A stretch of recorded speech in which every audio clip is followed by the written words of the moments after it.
Daf Lamed Zayin Amud Beis. We'll begin Daf Lamed Zayin Amud Aleph, 2 lines from the bottom with the 2 dots. Vafhu asa muchne lekir. So it says Ben Kotin, he also made a muchne for the kir. My muchne, what is a muchne? Amar Abaye Gilgala Da'ava Mishakala. It was a wheel. It was a wheel that they could lower the waters down, the waters of the kir, so that it should not be possibilina by staying overnight. They were able to lower it down, and so that it had a shaka, that it would be connected to the waters of spring waters, and then they would be able to raise it with this device. They'd be able to raise it the next morning. Munvaz HaMelech also called Yodaisa Kalim. It said Munvaz HaMelech made all the yodas, the handles of the Kalim Yom Kippur, he made them out of gold. Well, if he was a king in Munvaz and he was showing his generosity, Zaktamiri, make the whole keli out of gold. Why limit it to and be mitzamtzem and limit it to just the handles? We're talking about the handles of knives. The knives themselves could not be made out of gold because it was too soft. It needed a harder material.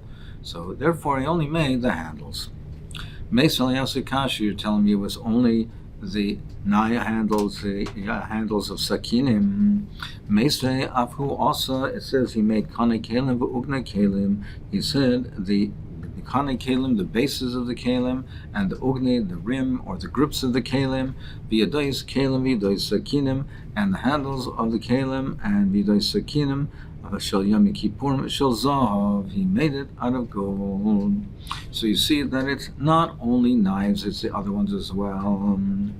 Targuma Abaye says, when it says the handles of Kalim, it says Bekata Denarge V'chatzin. It's referring to the same type of Kalim as what we're discussing with the knives. It's talking about the handles of the axes, and in the Kata Denarge V'chatzina and Chatzinim and the adz, these types of things that were used for chopping, and also it had to be a hard material, so it couldn't be made out of gold.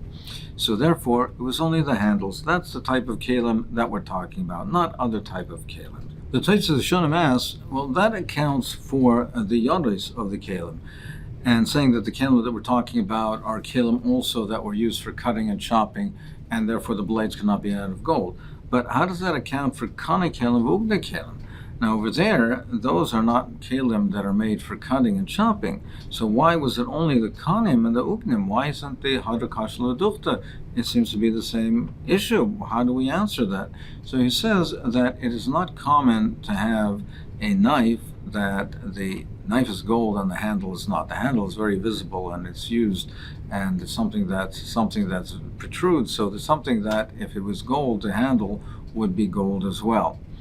But the kanim and the ugnim, it is common to have a keli that's gold and have just the base and have the ugnim not made out of gold. So we said perhaps that those kelim were made out of gold. He only had to be mashlem the kanim and the ugnim to be gold, and therefore the entire keli would be out of gold. But as far as the handles, the yodos, if the yodos were not made out of gold, then the rest of the keli was not made of gold either. A yad is something that's visible. If the yad was not made out of gold, then the keli itself also was not made out of gold. So therefore, the Gemara had the question: well, if the keli was not made out of gold, and now he's making the yodos out of gold, why not make the whole keli out of gold? And he said, therefore, the Gemara answers that the kelim that we're dealing with over here, that he made only the yodos gold, are kelim that are used for cutting and chopping. The Mishnah continued and said, Hilni imay asan nivresha shel zav. She made a golden candelabra, and she put it at the entrance of the Heichal, this golden candelabra. So what was the purpose of this? That when the sun would shine in the morning, the sparkles of light would come and radiate from it. And everybody knew that now was the time for Krishma. According to Shema Shachris, a person says Shema Shachris. Im Anshe Mishmar Vanshe Mamed, with the person of the men of the Mishmar. the Kohanim that were doing the Avodah, the Mishmar of Kohanim that are doing the Avodah on that week. V'anshei Mamad, and the Mamad, the Shluchim of the Israelim that were the Shluchim to be there and stand over the Korban, Lo Yotza. He's not Yotza. Why? Mipnei she'anshei Mishmar mashkimim v'anshei Mamad ma'achrim. Because the Anshe Mishmar, read it, they recite it too early. The Rashi said they recite it too early because they're afraid they'll be preoccupied and they will forget and not be able to say it the rest of the day. Anshe Mamed say it too late. So therefore, you're not Yotze with it. The way Rival learns is you're not Yotze min amuvchar, but not that you're not Yotze at all. But Al Kopanim, then we see that they said it, the Anshe Mishmar said it early, and the Anshe Mamed, they recited it late. Now, therefore, they would not be reciting it at the first rising of the sun, where the sparkles of the sun would emanate from the candelabra. So therefore, what was the purpose of this candelabra? Amar Abaye says, "Lishar Ama de Yerushalayim." It was not for them. It was for the rest of the people in Yerushalayim that they would know the sun is beginning to rise, and it's the time to recite Krishma. He also made a golden tablet, which the Parsha of Saita was written, so that when they had to write the Parsha, they could copy it from this tablet. Shmat Mino, you learn out from here, Kaisan Megillah Latinik Islamid Ba, that you can write a Megillah for a Tinnik to learn the Torah from. You don't have to write the whole Torah. You can write even a part of the Torah. Let's learn out from here that it's mutter to even write part of the Torah, because over here was only the Parsha of Saitim. It was not written completely. It was only written with Aleph base, with the first letters. So it wasn't the whole Parsha, it was just the first letter of each word, and then the person, the Sefer who was writing it, would help him write it. He wouldn't have to write it completely off by heart, Baal Peh. He wouldn't have to write it from bringing in a Sefer Torah. He would have enough of a reference from this tablet to be able to write the Parsha. When the Kohen writes the Parsha of Saita, he sees, he looks, and he writes what is written on the Tavla. So it apparently that the entire Parsha of Saita was written on the Tavla. When it says not,